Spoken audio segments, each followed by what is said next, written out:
there's a lot of confusion, and you hear different things. I have patients ask me one thing, the next patient will ask me the exact opposite thing. So I kind of want to start with just the basics of what it is and kind of what we do about it. And then we'll go on to the risks if we don't do anything about it. So what diabetes is, in its essence, is your body's not responding to the sugar you eat the way that it should. That either means the hormone that your pancreas, which is a little organ that sits right over here, usually secretes insulin, which gets rid of that sugar in your bloodstream and does what it's supposed to with it. If you're not secreting enough of that hormone, or your body's not responding to the hormone like it used to, then your sugars go high. These high sugars cause a whole bunch of problems. And if they stay high, they cause most of their problems over a longer period of time. So high sugars, for even a week, usually isn't the end of the world as long as you're not crazy high. But when we look at years, we run into problems like heart attacks, increase your risk of strokes, what we call neuropathy, which just means painful, lower extremities, numbness, all sorts of, eye problems, and it really affects every single part of your body. It's one of the only diseases that affects pretty much every part of your body. Amputation of limbs? That can happen. Yeah, you can lose limbs because it affects every part of your body, and it affects those blood vessels. If those blood vessels, what diabetes does is it narrows them down. If we get down to 0, we don't have any blood going there anymore. Any part of your body that's attached, but we don't have blood going to it, is bad news.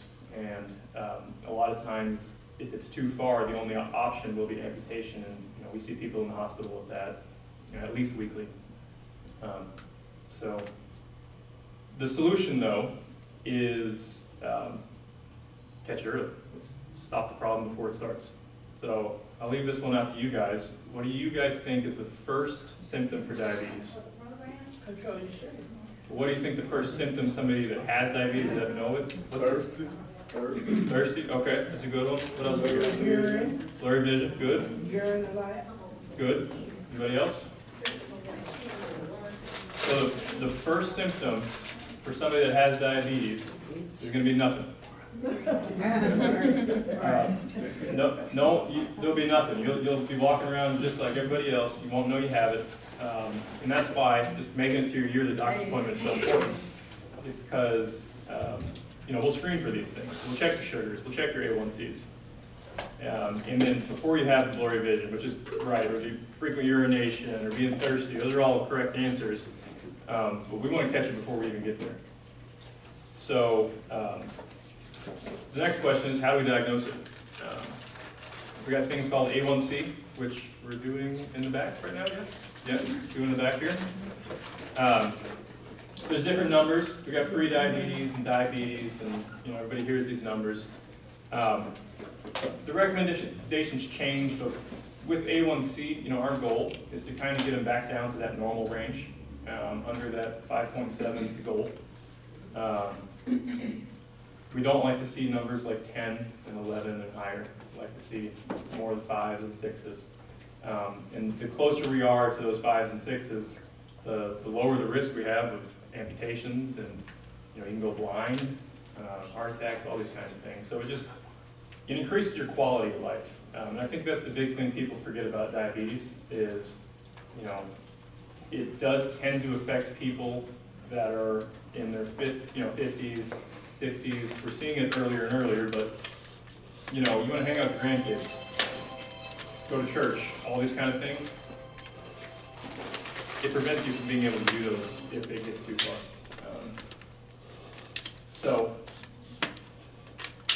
Anybody have any questions regarding how we manage it, or what screenings we need, or anything along those lines? Anybody have any questions regarding what we need to do about diabetes, or how often we need to be checked for it, or those kind of things? We've seen broad diabetes often do you need to be checked for? So it depends. If you don't have diabetes, the current recommendation is yearly, once you get to a certain age. If you do have diabetes, and say, you know, say, all right, we have diabetes now, what are we going to do about it? If we're adding medications, sometimes we can bring patients in for like an AccuCheck monthly while we're trying to really titrate those medications really closely and get you better fast. If it's an A1C, A1Cs show the last 3 months of how your sugars have been. So if you took all the sugars for the last 3 months and averaged them together, that's what that A1C number is going to tell me. So we can't check it more frequently than every 3 months because it's not going to give us an accurate measure because it's going to blend the two together. So if we're just checking A1Cs once we have diabetes, traditionally every 3 months. If we're trying to quickly get a sugar from somebody in the 400s, which is way, way too high, and we want to bring it down, we might bring it back every week. It just depends on what your doctor's telling you for how serious is this right now. So it depends, but yearly if we don't have diabetes, once we get to that age. And there's all kinds of diabetes medicines. I know I have a family member that was recently diagnosed with diabetes, and they told me they weren't going to take the metformin because they heard it makes your pancreas wear out too fast. That's not true. So there's a lot of... It's not true. Be real clear. It's not true.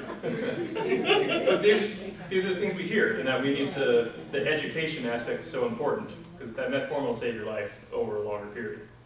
What about, are there differences between African Americans and white Americans and other ethnic groups in treatment and diagnosis?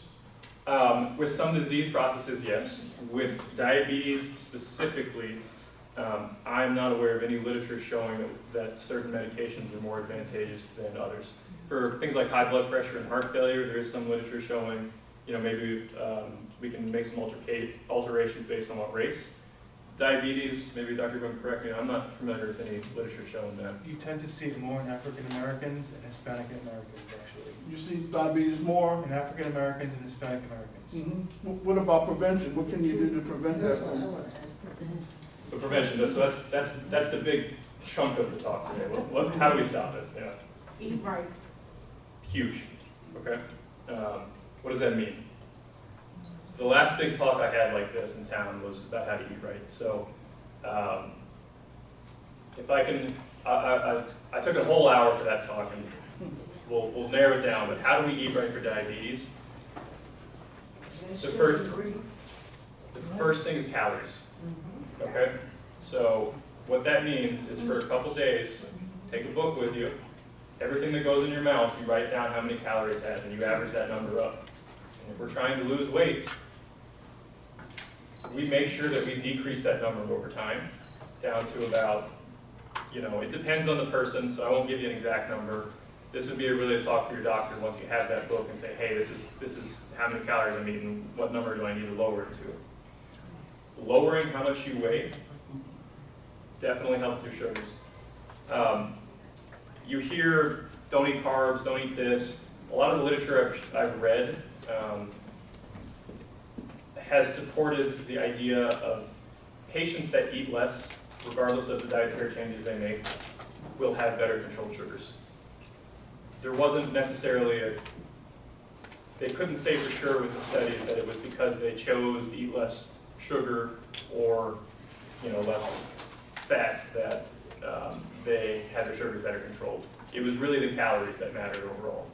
So you just got to know what you're putting in your body and then lower that amount. Second thing is exercise. Who knows the recommendation for how much exercise to get? An hour a day? 30 minutes. 30 minutes, I think. Those are all great, great answers, and more the better to a point.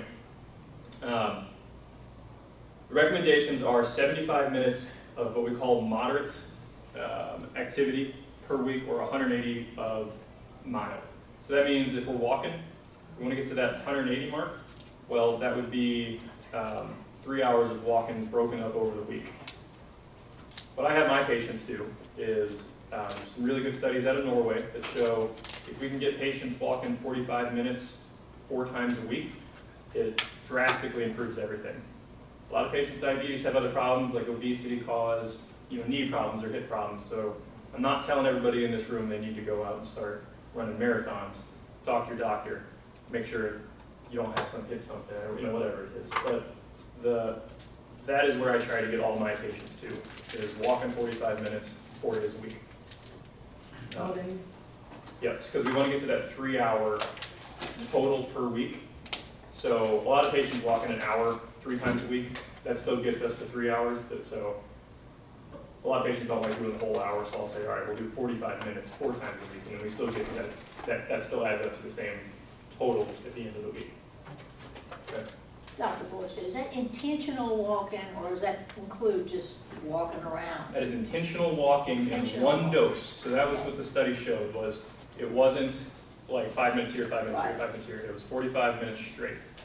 The complex reason is it causes the little tiny organs in your cells to be more efficient. I won't bore you all with the science there.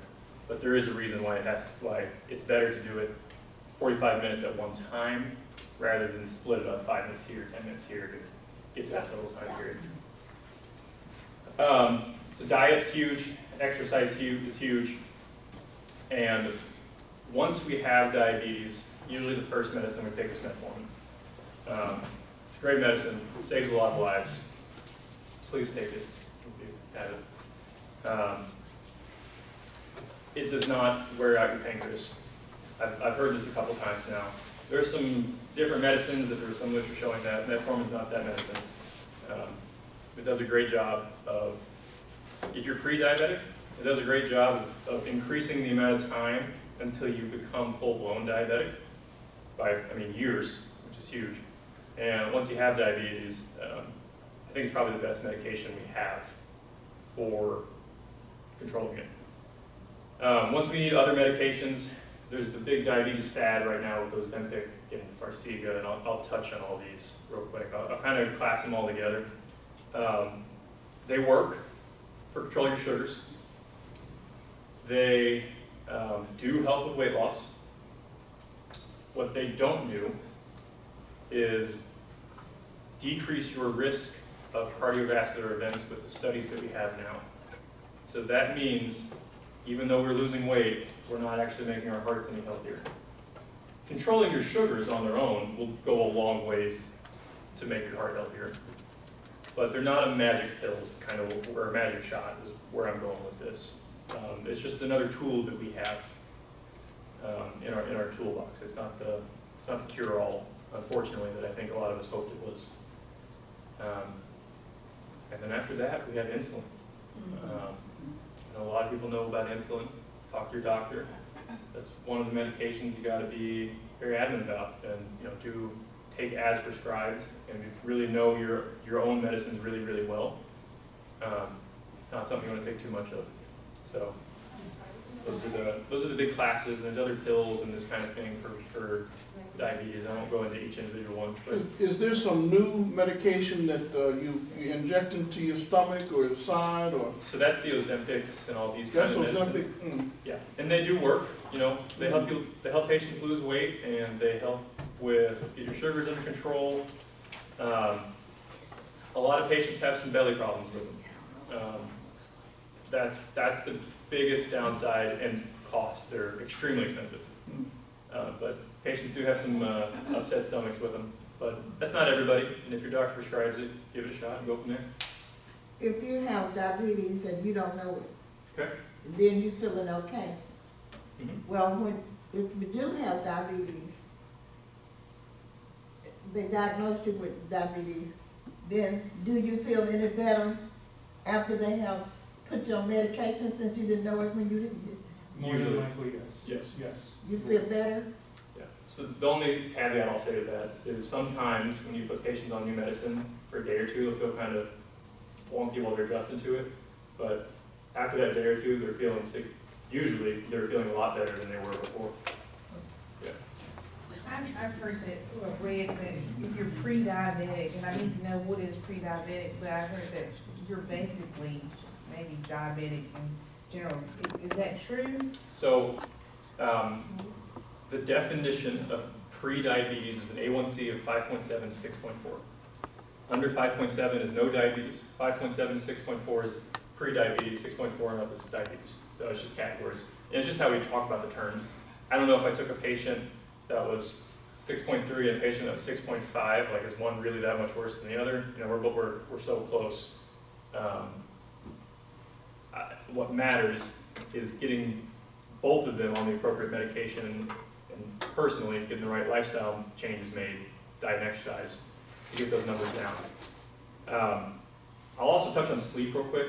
It's not in any of our guidelines, but there's good studies showing just sleeping a little more if you're sleep deprived. So if you're sleeping 5 hours a night, and you just take that same person and you bring them up to 7 hours a night, their sugars will respond very well to making that small change. Try not to be sleep deprived. I'm probably not the guy to preach that, but. I didn't quite understand the answer you gave for Crystal's Okay. question. Would you say that again? Of course. So, think of a number, 0 to 10, and that's your A1Cs. All right. Under 5.7 is you do not have diabetes. So somebody without diabetes at all is under 5.7. As that number kind of goes up, and we get from 5.7 and we go to 5.8, 5.9, 6.0, we kind of creep up that way. That's that pre-diabetes range. Once we get above 6.4, we're saying, all right, we're at diabetes, and it's just a classification. So it's just how we determine it. Well, I think about it when I see a patient come in. I care about what we call it for insurance reasons, but I care. You're at 9 last week or 3 months ago, and I gave you medicine. Are we going down to 8 or 7 now? Like that's what I care about. Is are we moving towards 5.7? That's my whole motivation. Whatever we call it is what we call it. I care we're moving the right way. Okay, thank you. Yeah. So you start on medicine after you get past 5.7? That's when I usually will start my medicine. If I have a young patient that can exercise and is motivated and wants to get after do all the right things, I say, okay, make the changes, come back and see me in 3 months, we'll recheck it and see if did you make those diet changes and start an exercise, did that work on its own? I'll bring up that family member I brought up earlier. They were 8.2, refused to take some metformin for the reason I told, started exercising 2 hours a day and changed their diet, and they rechecked it 3 months later to 6.2 without any medicines. So it can be done. You had said, you try to bring it down to 5.7. Anybody that's got, like a family member with the 9, if they come down drastically, like below 5.7, then that means they are off medicine? It depends. Usually no, because if you're at 9, that tells me that pancreas, that organ that secretes the insulin, that tells me it's probably not working quite as well as it needs to, and it also tells me you probably have insulin sensitivity, which means not only is it probably not working quite as well, that hormone's also not working on the rest of your cells as efficiently as, say, like mine would. So that just tells me your body needs a little more help. And that's what those medicines do, is just give you that little extra help that you need. So being on medicine is not a bad thing. I do want to stress that. The goal is not always to be on no medicine. I try to get my patients on as little medicine as possible, but that's not always, no medicine is not always a realistic goal. Yeah. I don't know who's first. I want you to clarify the terms based on eating. Like I read several different literature about intermittent fasting versus 3 meals a day versus 3 meals a day versus 3 meals and 2 snacks. Okay. There's great literature at Tampa, University of South Florida, showing that intermittent fasting works because we have lowered the time frame that we are eating in, and we have lowered our calories. So it goes back to calories at the end of the day. With diabetic patients, if we are on insulin, it's not always a great idea to fast, because then it messes up how we take our insulin. So that question specifically isn't, I can't give you a blanket answer for everybody. That's really gonna be a question that you need to tailor patient to patient, because it depends on what medications you're taking, because I don't wanna risk your sugar going too low. So it depends. But when we think broadly, intermittent fasting works because they're eating less calories. If you can accomplish that a different way, then do that. There is some exceptions if we're talking fasting longer than like a day or two, but I don't think that's where you were going with it. You were talking. Yeah, because most literature I saw was like 16, 8 hours. Yeah, so if you're talking about that specific, metric works because you've decreased the calories because you can only eat 8 hours now. Is what a lot of these studies are showing now.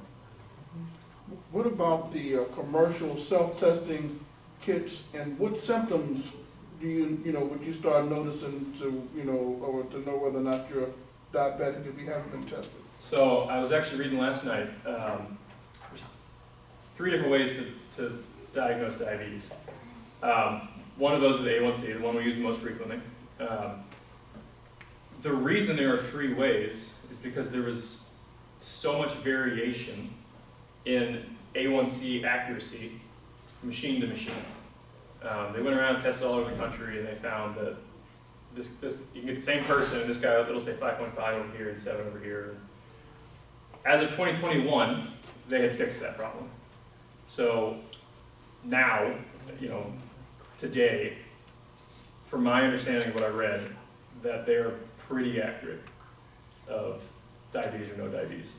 The ones that you buy in the store, even like at a pharmacy or a Walmart or a Walgreens? From what I was reading, I won't tell you for sure, but I read something that said yes. I guess is the frustrating answer I can give you. They're pretty reasonably accurate. Yeah. Pretty reasonably accurate, yeah, okay. Yes. What do it mean when you eat too? Like you said, stomach problems, you sick behind it. Talking about Ozempics and those kind of things. Yeah, so they can just make you nauseous. There are some rare side effects of those medicines called pancreatitis, which that organ that I was talking about that secretes the insulin, it can get really angry, and it's something that requires hospitalization usually it's something we need to fix in the hospital. Patients, I've never met somebody with pancreatitis that didn't know it. They're always very sick.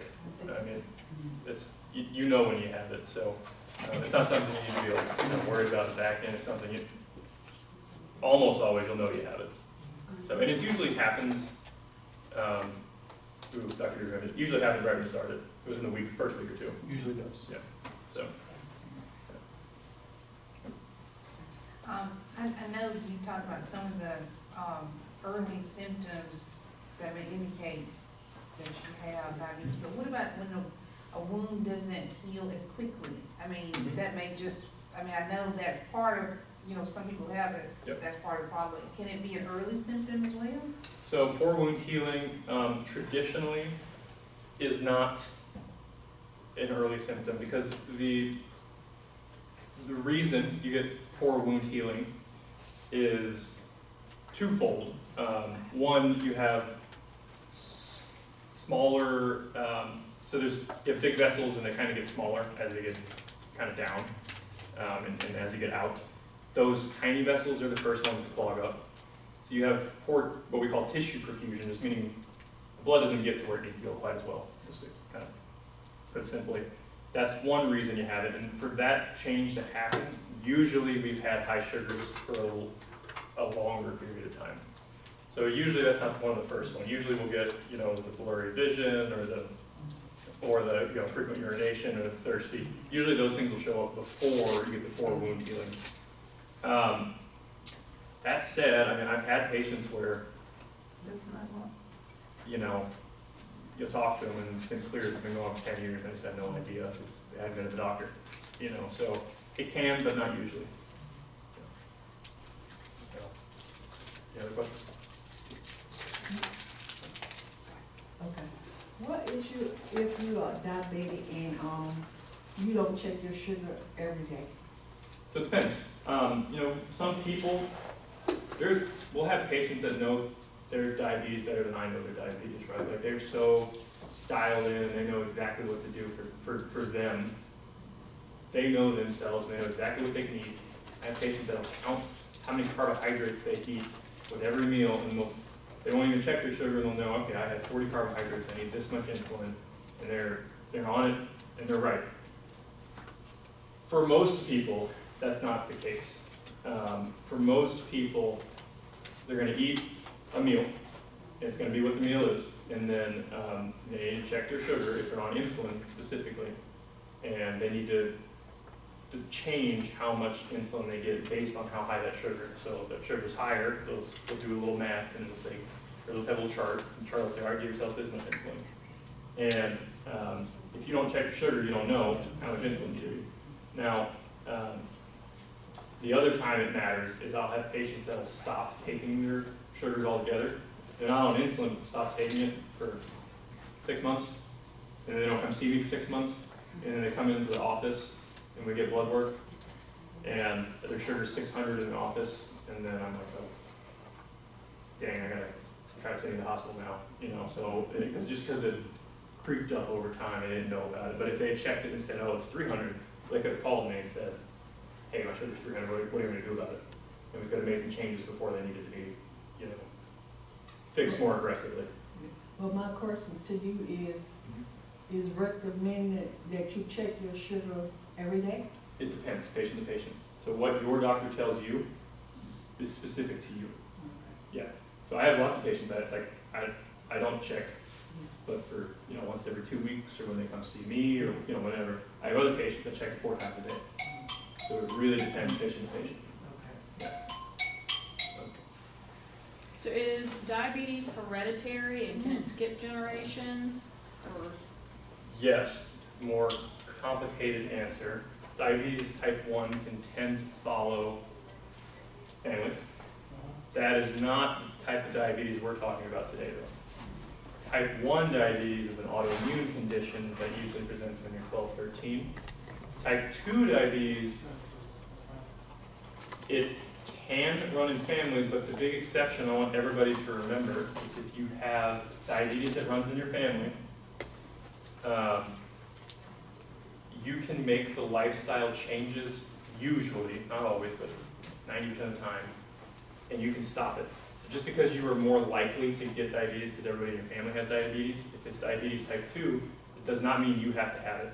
You can make the lifestyle and diet changes to hopefully avoid getting it. Some people, you know, the genetics are so strong that you're going to get it no matter what you do. But, you know, my thought is fight for as long as you can on it.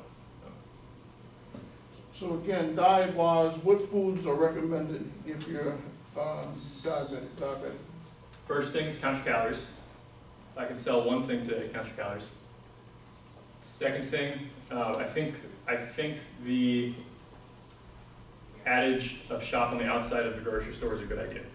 So, you know what I mean? We got the vegetables over here, and we got the meat back here. You know what I mean? I think that's a good general rule to follow. You don't want the high processed foods. Yeah. Right? You want foods with high protein. You want to eat your vegetables. And people make lifestyle modifications, so we don't tell our patients never to eat potatoes ever again. Don't ever eat bread again. Don't ever eat rice. We don't tell patients that.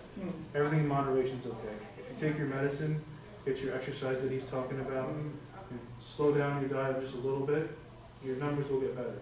And to go back to your question, no two patients are the same, right? So if we have an 80-year-old patient with diabetes and a 30-year-old patient with diabetes, we approach them differently, okay?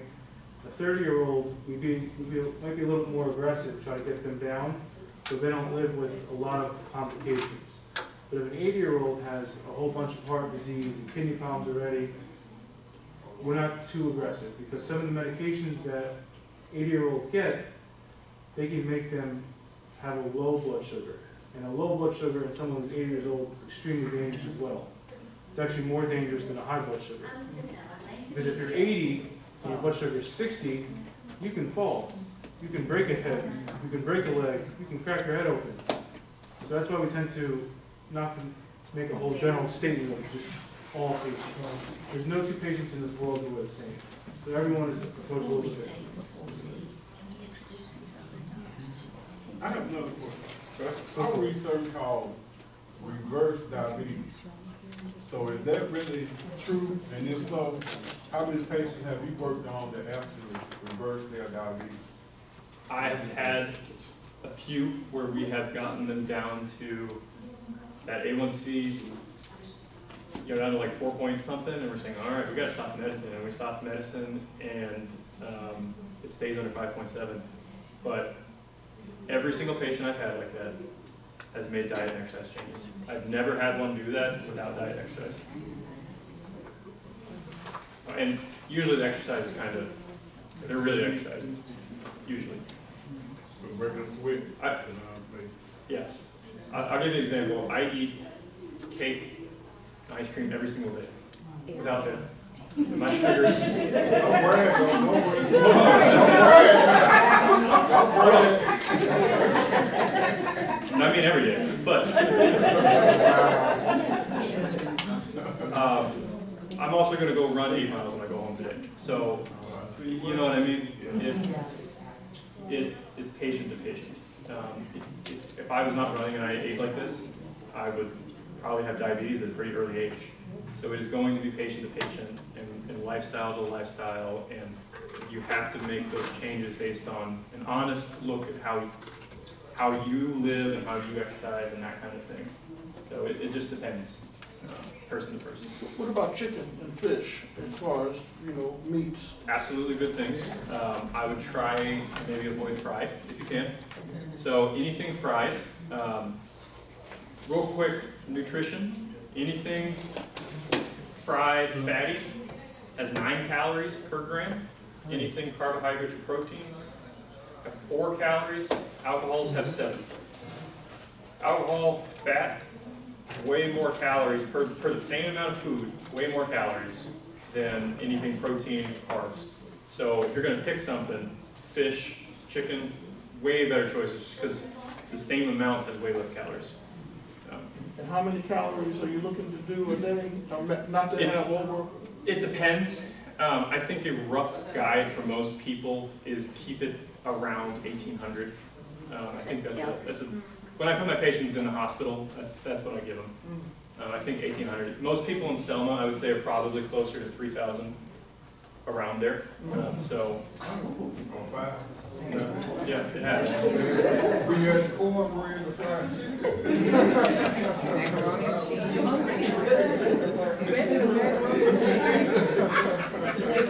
Dr. Royster, this might be a good time to introduce some of your colleagues that have joined us. These are some of our other physicians from UAB Selma Family Medicine. So we have some other colleagues. Dr. Ball is on the phone outside, but this is Dr. Rupel. Can you guys just stand up, you dogs, so we can see David? Hi, all right, I'm Dr. Patel. I'm the second year at UAB. And Dr. Shaquille in the back here. Hello. And Dr. Ball is on the phone. They can also help. Did everybody get a lunch? Everybody got one? Everybody's fine. Yep.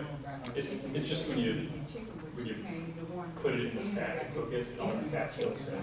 So What if you cook with what if you cook with olive oil? If you fry with olive oil, does that make a difference? better. So that's getting a little more complicated. There are different types of fats. Some are better than others. That's more of a conversation for heart disease rather than diabetes. They go together, but specifically when we're talking types of oils to cook in, olive oil is better than pretty much everything, oil-wise. But what would be better than even that is no oil. So like air fryer is actually, if I was going to recommend something, that's what I would recommend is an air fryer. Because there's no fat that you're cooking it in. And olive oil is a fat at the end of the day. What about when you change your diet plan, switching from like, I would just say regular eating to like vegetarian or vegan? Yeah. Does it still play a role in the amount of carbs you have to eat? Calories will always rule the day at the end of it. However, if you are eating a fruit and vegetable based vegan or vegetarian diet, I think it would be almost impossible to eat too many calories.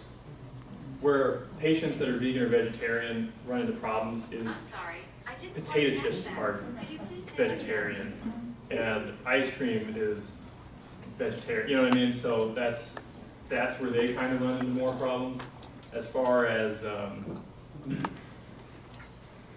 just picking a diet to say this is going to cure it all, it doesn't really exist. You got to count your calories. We did, yeah. Some of the old school doctors will tell you that if it tastes good, don't eat it. That's just not true.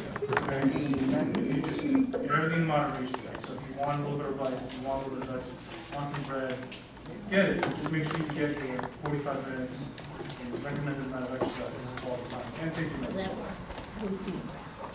So that means service is better. Absolutely. Yeah. Don't eat the buffet, right? Just a little bit, right? Portion control, portion size. And the reason portion works is because if you have this much, it's going to be 1,000 calories, and if you have this much, it's 700 calories. So it's the same idea. The reason portion control works is you're getting those calories. At the end of the day, the way intermittent fasting works, why everything works. It's like calories. Yeah.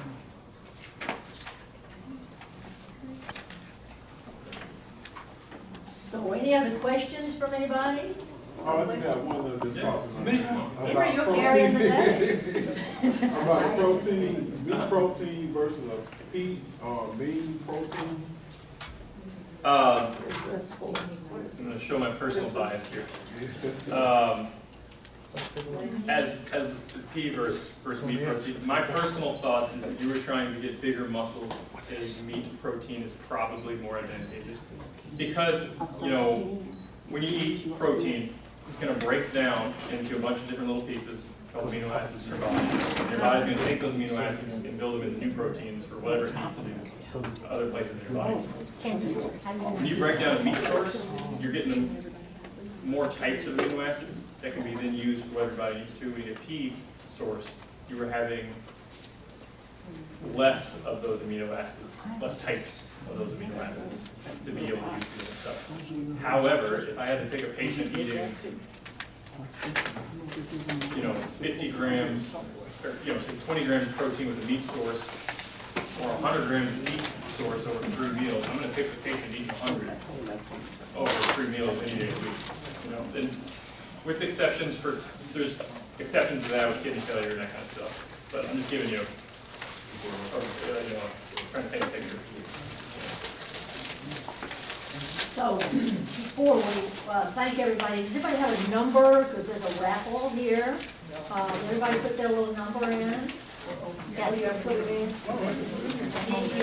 Whoa, I'll come to you. No, don't get up. Let me come get your number. So while I'm on that, let them. No, don't take them. Miss Becky, leave them the numbers and then we're gonna pull on our side. We're gonna name it, we're gonna pull a number. Let them keep that number. That's their copy. So who does not have one and we'll go? Well, I have, That's okay. Everybody else. So much for me. I've already self-tested, I'm gonna double check. Everybody's got one now. Go ahead.